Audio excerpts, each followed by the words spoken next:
Perkenalkan, nama saya Maxi Fernando Biwargo dengan NPM 230908194. Halo semuanya, perkenalkan nama aku Eva Manuela Tutuarima dengan NPM 230908197. Halo semuanya, perkenalkan nama aku Karen Anastasia Surbakti dengan NPM 230908162. Halo, perkenalkan nama saya Valentino Pratyaksa Chandrama, NPM 230908189. Halo semuanya, perkenalkan nama aku Airin Wijaya dengan NPM 230908179. Halo Sobat Politikus, selamat datang dan apa kabar kalian hari ini? Kali ini kita akan membahas sebuah fenomena politik yang sering menjadi sorotan dan panas topiknya, yaitu politik dinasti. Politik dinasti ini terjadi ketika kekuasaan politik cenderung diwariskan dalam lingkaran keluarga atau kelompok tertentu. Nah, membuat jabatan publik seperti milik pribadi. Tapi, mengapa ini bisa terjadi? Dan apa dampaknya bagi masyarakat luas?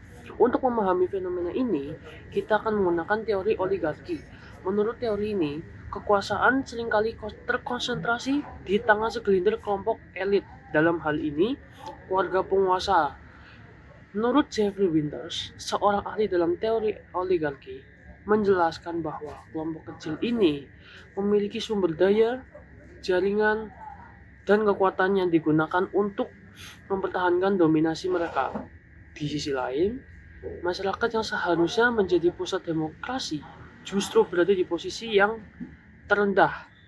Nah, pertanyaannya, apakah politik dinasti ini sekedar strategi mempertahankan kekuasaan atau ada dampak lain yang lebih besar terhadap demokrasi kita?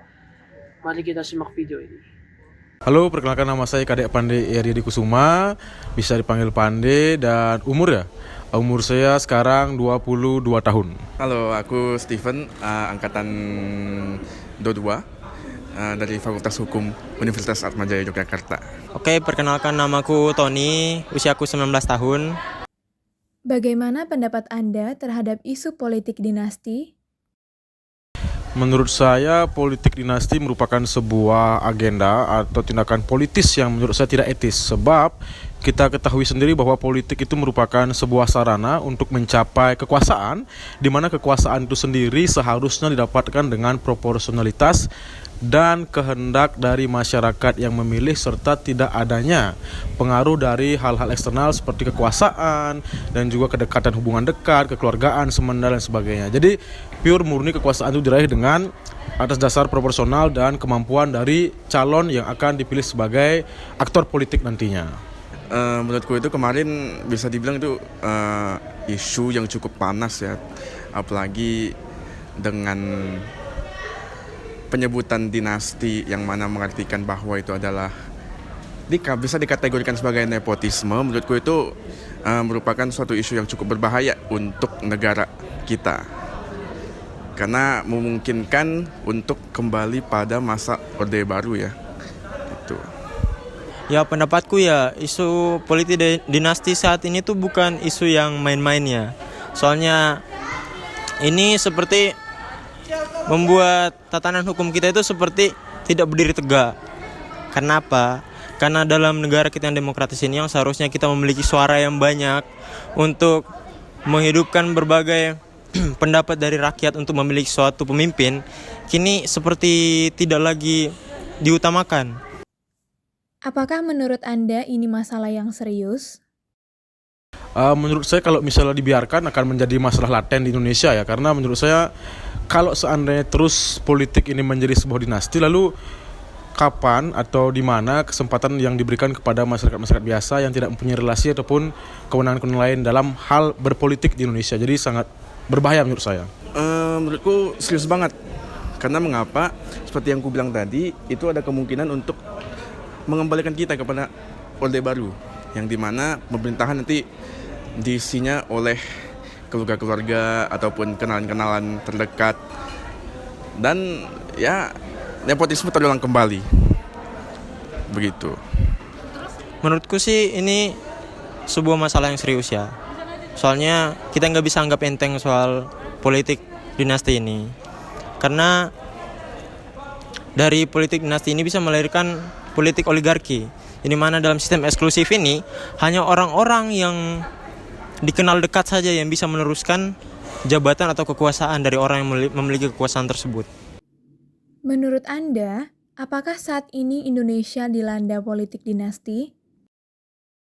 Isunya seperti itu, tapi terkait dengan benar atau tidaknya perlu kita kaji lebih lanjut lagi. Karena yang dari fenomena-fenomena yang kita lihat, anaknya jadi calon gubernur, bapaknya gubernur. Sering kita lihat seperti itu, dan kita harus perlu kaji lagi apakah itu merupakan dinasti atau memang anak gubernur ini memiliki kualitas. Seandainya kualitas dari anak gubernur yang mencalonkan sebagai calon gubernur tidak memenuhi syarat sebagai gubernur, itu bisa dikatakan sebagai dinasti politik. Adanya pengaruh dari kedekatan seorang ayah yang mendorong anaknya menjadi gubernur dipengaruhi oleh kekuasaan.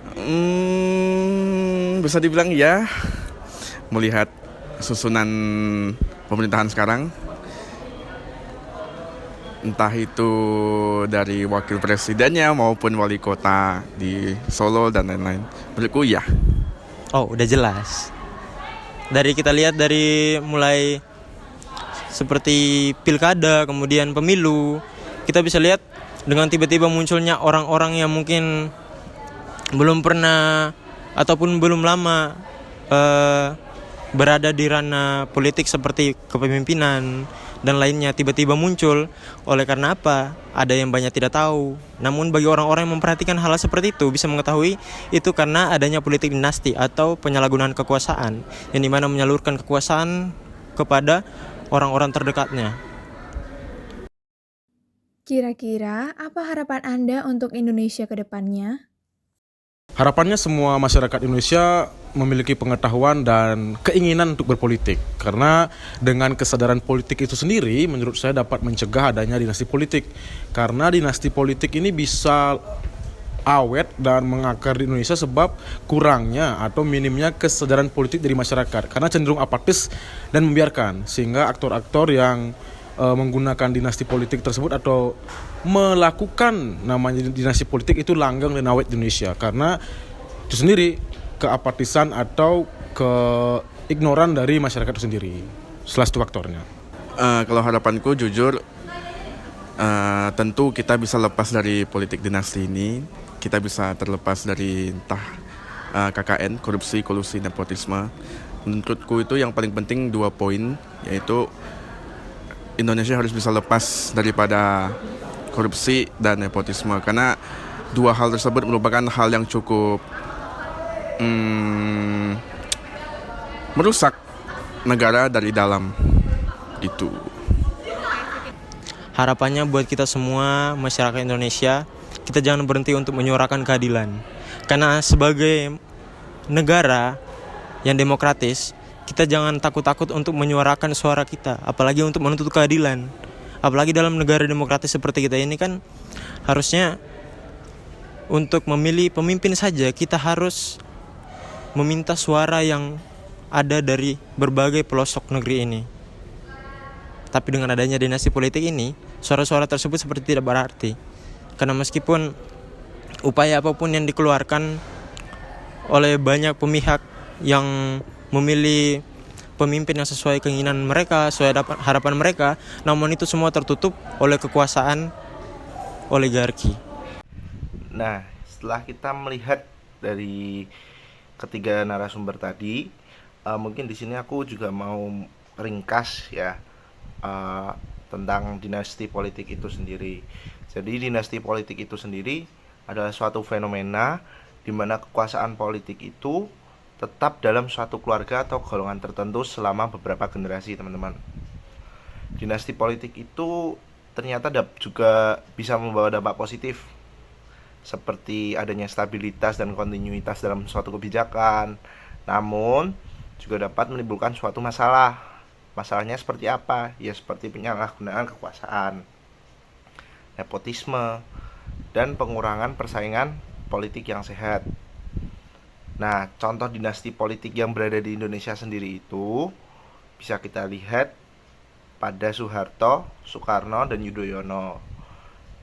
gitu. Nah, kalau di luar negeri itu seperti keluarganya Kennedy di Amerika Serikat, keluarganya Bush dan keluarganya Clinton. Terus dinasti politik itu juga seringkali memicu perdebatan tentang etika demokrasi dan keadilan. Dan beberapa kritikus itu berpendapat bahwa dinasti politik itu juga bisa mengancam suatu prinsip-prinsip demokrasi dan dapat memperkuat suatu oligarki. Nah, sementara itu pendukungnya berpendapat bahwa pengalaman dan pengetahuan keluarga politik itu ternyata juga bisa membawa kestabilan dan kemajuan. Maka, yuk kita lihat lagi 3 narasumber terakhir yang akan kita wawancara. Oke. Boleh, halo, perkenalkan nama aku Michelle Tania, aku umurnya itu 21 tahun. Halo, aku Ektina Ferianta Bruginting, berusia 22 tahun. Halo, aku Rafli Satria Pratama dan umurku 20 tahun.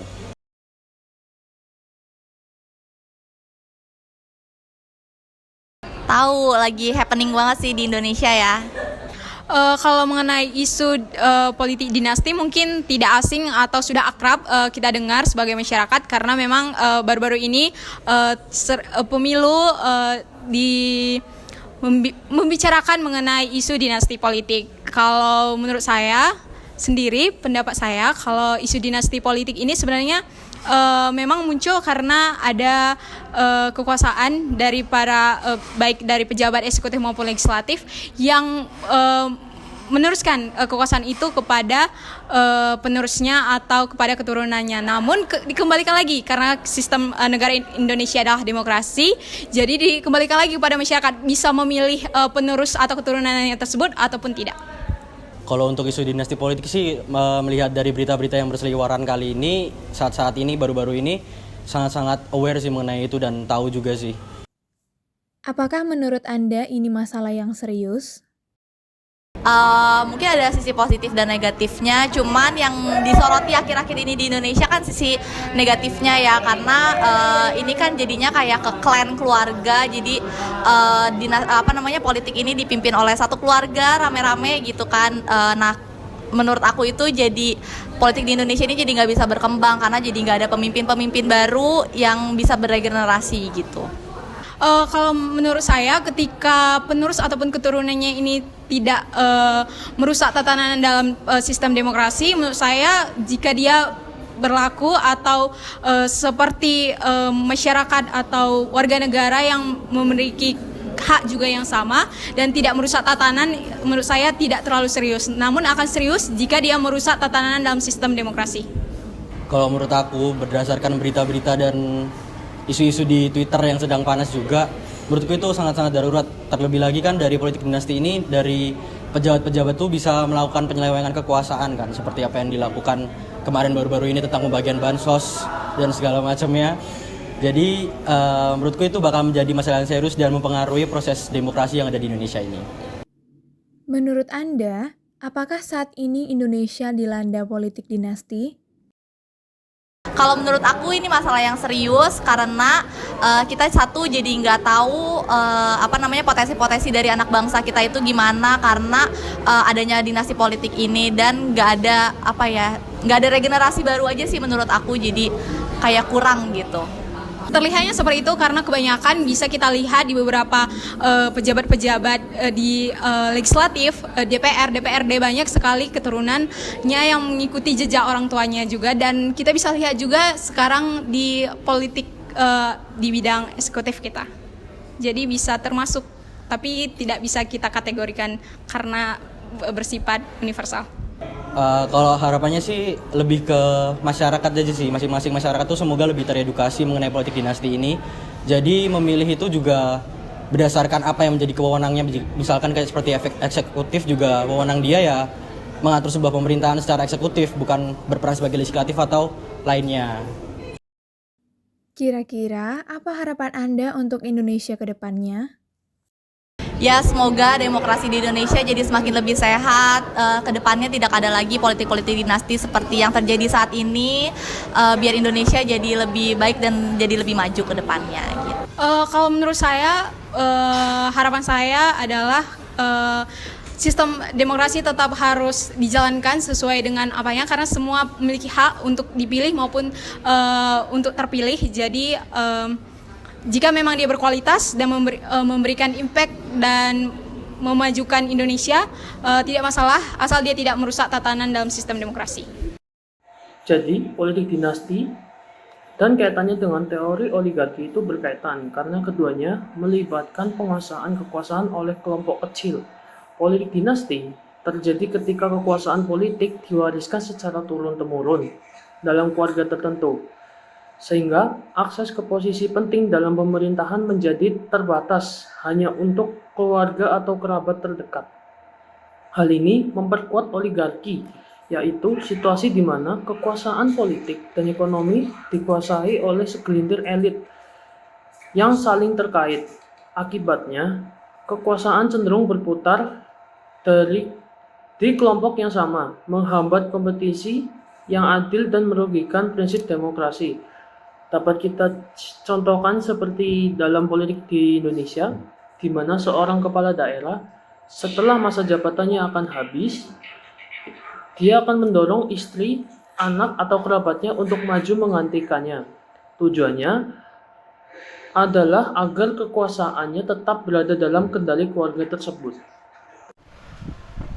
Oke, setelah kita melihat dari keseluruhan video tadi, mungkin di sini aku akan menyimpulkan bahwa politik dinasti dan oligarki itu saling mendukung satu sama lain dalam melanggengkan kekuasaan di tangan segelintir elit politik.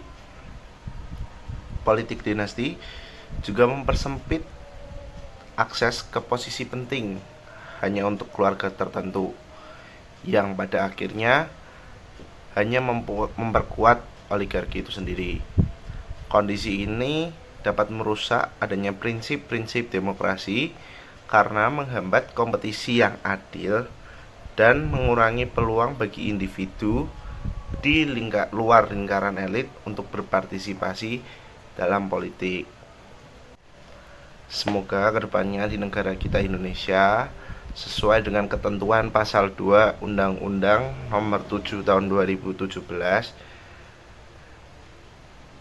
bahwa pemilu dilaksanakan berdasarkan asas langsung, umum, bebas, rahasia, jujur, dan adil, atau biasa kita sebut dengan luber jurdil gitu, yang merupakan asas langsung di mana rakyat sebagai pemilih itu mempunyai hak secara langsung untuk memberikan suaranya.